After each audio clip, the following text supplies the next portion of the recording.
So friends, ఈరోజు నేను చెప్పబోయే టాపిక్ వచ్చి క్రిప్టోగ్రఫీ అండ్ నెట్వర్క్ సెక్యూరిటీ అనే సబ్జెక్ట్లో ఉంది.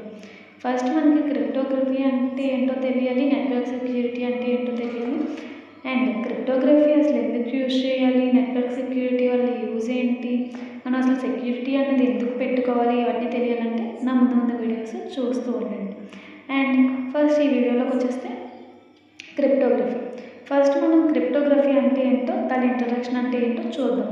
క్రిప్టోగ్రఫీ అంటే బేసిక్గా క్రిప్టోగ్రఫీ అంటే ఏంటంటే, క్రిప్టోగ్రఫీ ఇప్పుడు మనం ఒక మెసేజ్ అనేది ట్రాన్స్ఫర్ చేయాలనుకుంటున్నాం. అంటే మన మెసేజ్ మనకి అండ్ నువ్వు ఎవరికైతే పంపించావో ఆ రిసీవర్కి మాత్రమే తెలియాలి. మధ్యలో ఇంకెవరు చూసినా తెలియకూడదు. అలా తెలియకుండా ఉండాలి అంటే మనం క్రిప్టోగ్రఫీని యూజ్ చేస్తాం. అంటే క్రిప్టోగ్రఫీలో ఏం జరుగుతుందంటే, ఇప్పుడు మనం పంపించే మెసేజ్ని తీసుకొని అదొక సీక్రెట్ కోడ్ కింద కన్వర్ట్ చేస్తుంది. ఆ సీక్రెట్ కోడ్ అనేది ఓన్లీ యూజర్ మాత్రమే, ఎవరైతే యూజర్ అంటే in the sense of sender and receiver, sender ఎవరైతే ఉన్నారో వాళ్ళు అండ్ రిసీవర్ మాత్రమే దాన్ని చూడగలరు అండ్ ఓపెన్ చేయగలరు. అంటే క్రిప్టోగ్రఫీ అనేది కీస్ని ప్రొవైడ్ చేస్తుంది. అండ్ ఆ కీస్ అనేది ఓన్లీ సెండర్కి రిసీవర్కి మాత్రమే తెలుస్తాయి. ఆ కీస్ వల్ల ఉపయోగం ఏంటి అంటే, మనకి సెక్యూరిటీ ప్రొవైడ్ చేస్తుంది. అంటే అది ఎందుకు అంటే మన డేటాని ప్రొటెక్ట్ చేసుకోవడానికి. ఇప్పుడు మనకి అదర్ పర్సన్స్ చూడకూడదు అంటే క్రిప్టోగ్రఫీ అనేది యూజ్ చేయాలి. ఇప్పుడు మనం బేసిక్ డెఫినేషన్ చూద్దాం.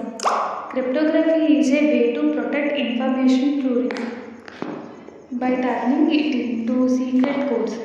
When you send a coded message, only someone with the right key can unlock its meaning. ఇప్పుడు దాకా నేను చెప్పాను కదా, అదే క్రిప్టోగ్రఫీ అంటే మన ఇన్ఫర్మేషన్ని ప్రొటెక్ట్ చేస్తుంది. అది ఎలా అంటే సీక్రెట్ కోడ్స్ని ప్రొవైడ్ చేసింది. అంటే ఇప్పుడు మనం మెసేజ్ అనేది సెండ్ చేసినప్పుడు అది ఎవరైతే రైట్ కీతో అన్లాక్ చేస్తారో వాళ్ళు మాత్రమే చూడగలరు. మధ్యలో ఉన్న ఎవరు చూడలేరు. ఇక్కడ ప్రాసెస్ మధ్యలో, క్రిప్టోగ్రఫీలో మధ్యలో ప్రాసెస్ వచ్చి ప్లెయిన్ టెక్స్ట్. అంటే ఫస్ట్ మనం పంపించాలనుకున్న టెక్స్ట్, మనకి మధ్యలో కొన్ని ఎన్క్రిప్షన్ అల్గోరిథమ్స్ ఉంటాయి. ఎన్క్రిప్షన్ అల్గోరిథమ్స్ అనేవి యూజ్ చేసి మనం దాన్ని కోడెడ్ మెసేజ్ కింద కన్వర్ట్ చేస్తాం. అదేవిధంగా ఇటువైపు రిసీవర్ దగ్గర డీక్రిప్షన్ అల్గోరిథం అనేది యూజ్ చేసి డీకోడ్ చేస్తాం. ఆ డీకోడ్ చేసిన తర్వాత రిసీవర్కి ప్లెయిన్ టెక్స్ట్ అనేది ఓపెన్ అవుతుంది. Cryptography made the text secure by farming it into cipher text. Cipher text అంటే అది యూజర్కి అర్థం కాదు. అంటే అది మనం కీ ఇచ్చినప్పుడు మాత్రమే మెసేజ్ అనేది ఓపెన్ అవుతుంది. అంటే అది ఒక కోడింగ్ మెసేజ్ అనమాట, కోడెడ్ మెసేజ్ అంటే ఇప్పుడు మనం ఒక లెటర్స్లో పంపిస్తే ఆ లెటర్స్ అనేది చేంజ్ అయిపోతాయి. ఎప్పుడైతే రిసీవర్ కరెక్ట్గా ఇచ్చి ఓపెన్ చేస్తాడో అప్పుడు మాత్రమే ఓపెన్ అవుతుంది.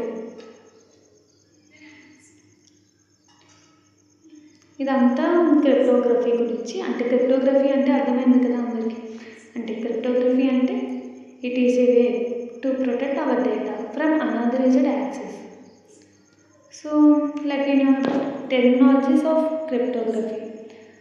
టెక్నాలజీస్ అంటే మనం క్రిప్టోగ్రఫీని యూజ్ చేయాలి అంటే మన డేటాని ప్రొటెక్ట్ చేసుకోవాలంటే ఈ చిన్న బేసిక్ టెక్నాలజీస్ అన్ని తెలుసుకుంటే మంచిది. ప్లెయిన్ టెక్స్ట్ అంటే ఒరిజినల్ మెసేజ్. సైఫర్ టెక్స్ట్ అంటే కోడెడ్ మెసేజ్.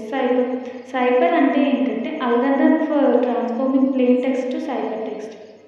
అంటే ప్లెయిన్ టెక్స్ట్ నుంచి సైఫర్ టెక్స్ట్కి ట్రాన్స్ఫార్మ్ చేసే అల్గోరిథంని సైఫర్ అంటారు. కీ అంటే ఇప్పుడు సెండర్కి ఒక కీ ఉంటుంది అండ్ రిసీవర్కి ఒక కీ ఉంటుంది. ఆ రెండింటికి ఓన్లీ సెండర్కి అండ్ రిసీవర్కి మాత్రమే ఆ కీ తెలిసి ఉంటుంది. కీ అంటే మనకు తెలిసింది బేసిక్గా password like pins and so and cipher అంటే నథింగ్ బట్ ఎన్క్రిప్షన్ అల్గోరిథం అనమాట. అంటే ప్లెయిన్ టెక్స్ట్ని సైఫర్ టెక్స్ట్ కింద కన్వర్ట్ చేస్తుంది. డీసైఫర్ అంటే డీక్రిప్షన్ అల్గోరిథం.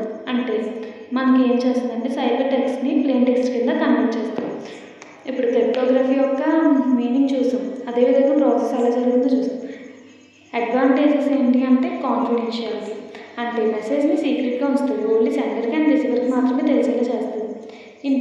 ఇంటిగ్రిటీ అంటే డేటాని మధ్యలో మోడిఫై చేయడానికి కానీ అవ్వకుండా చూస్తుంది, అది కూడా ట్రాన్స్మిషన్ జరిగే టైంలో. సెక్యూర్ కమ్యూనికేషన్ అంటే ఇప్పుడు సెండర్కి రిసీవర్కి మాత్రమే మెసేజ్ మధ్యలో ఎవరు చూడకపోతే సెక్యూర్ కమ్యూనికేషన్ జరిగినట్టే కదా. సో ఈ 3 అన్నవి మేజర్ అడ్వాంటేజెస్. ఇంకా చాలా ఉన్నాయి, బట్ 3 మేజర్ అడ్వాంటేజెస్.